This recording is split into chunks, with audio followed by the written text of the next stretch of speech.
him. I want to watch the news. Are you making headway at least? This is the news.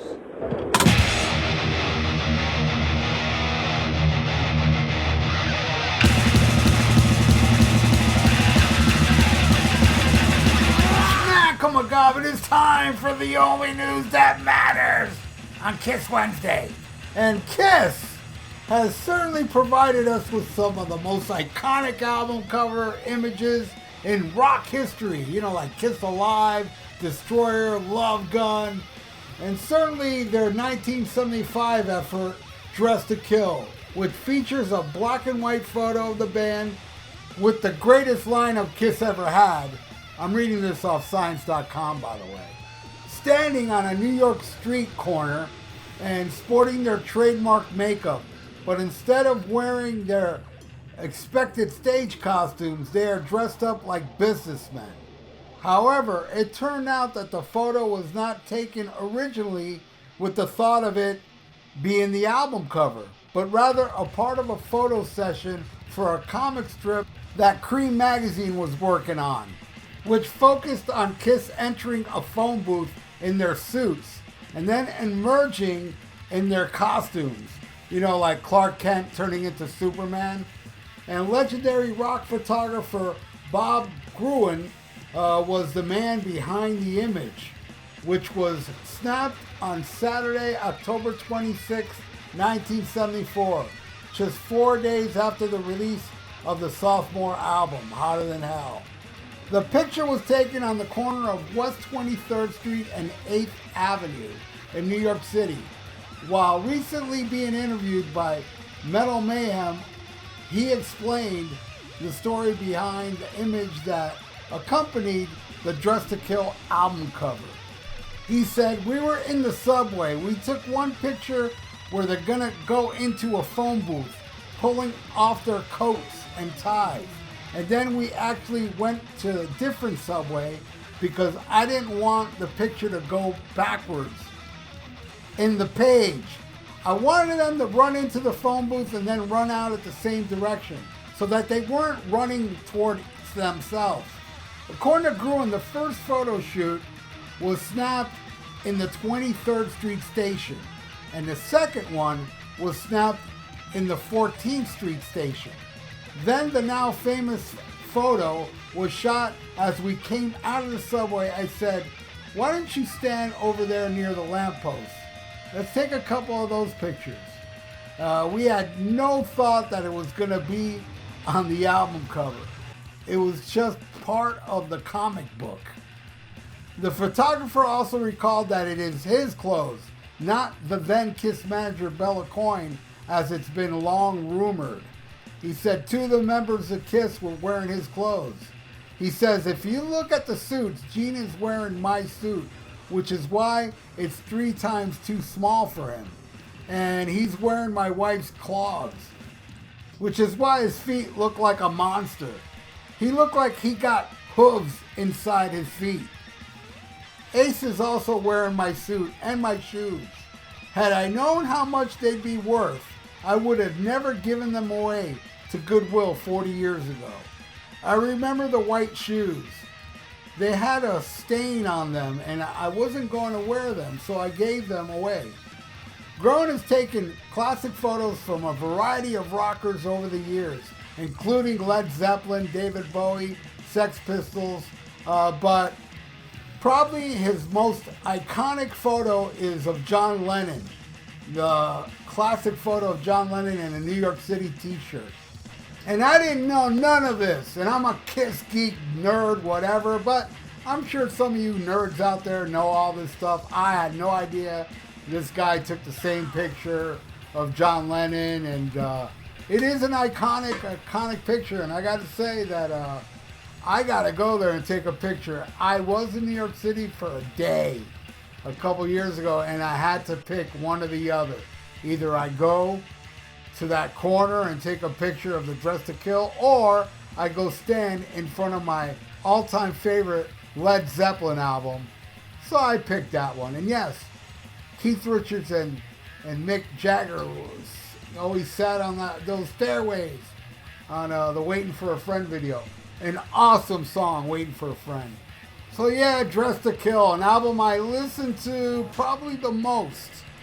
Unplugged, Dressed to Kill, and Alive are probably the three I listen to the most.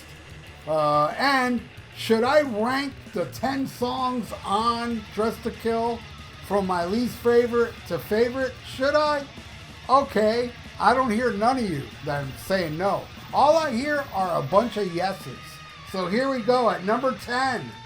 And by the way, I love every song off this album. So number 10 I love, which is Ladies in Waiting. I love that song. Just like the other 9 a little more, but I love that song. I think it's a great tune. Next, Rock and Roll All Night. Love it. Love it even more than the live version. I love the little tambourine, and I don't mind no guitar solo. It's my favorite version of Rock and Roll All Night on Dressed to Kill. At number 8, I'm going with Getaway. Awesome tune. I believe Ace wrote that one, right? I could be wrong. But Peter kicks ass on that song. Absolutely love Getaway. Number 8. And number 7, man, I love this one, man. Anything for My Baby, I think it's super underrated. Not talked about much. I think it's an awesome tune, man. Anything for My Baby. At number 6, yeah, a lot of people would put this one higher. But hey, I still love it. And I'm going with She, the cover of a Wicked Lester song. Did you know that? Yes, you did. But their Wicked Lester had flutes and stuff. All right. At number 5, oh man, damn, this song rules. Two Timer. Ooh, I love that damn song. I wish I could see footage of them playing it, because you know they played it back then. I wish I could see that. At number 4, rockin' tune that opens the album, Room Service. Think it rocks and sets a great mood for a kick-ass album. And number 3, all right, number 3, 2, and 1 should all be 1. Let me just tell you that now. But number 3, Rock Bottom. Absolutely love Rock Bottom. I could do without that long-ass intro. I think it should have been shaved a bit, like how they did it on Kiss Alive. But, you know, most people out there, when I've mentioned this before, most people are like, what are you talking about? I love that long-ass intro. So I'm glad that long-ass intro is out there for all you people that enjoy it. I suffer for you, so enjoy that intro. All right, that's number 3. At number 2, Love Her All I Can. That song rules. I don't think that's ever been played live by the original lineup. Who cares if the Scabs played it? Not me. All right, so number 1, man, probably my second favorite Paul song after Detroit Rock City is Come On and Love Me.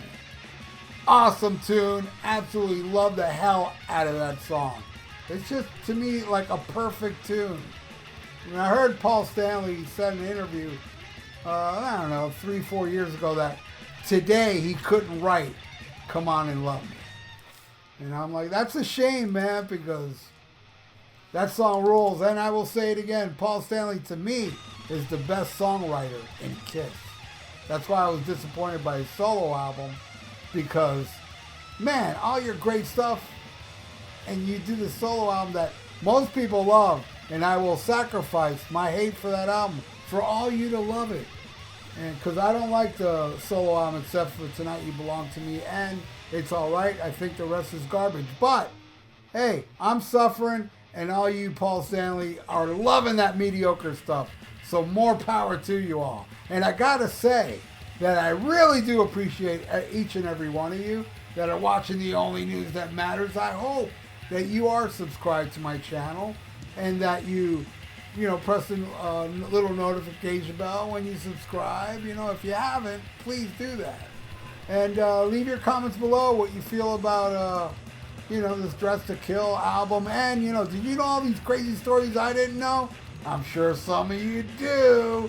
So leave it in the comments below. And like the video. It's good for the YouTube algorithms. So stay frosty. Listen to Black Sabbath and smack 'em a gob.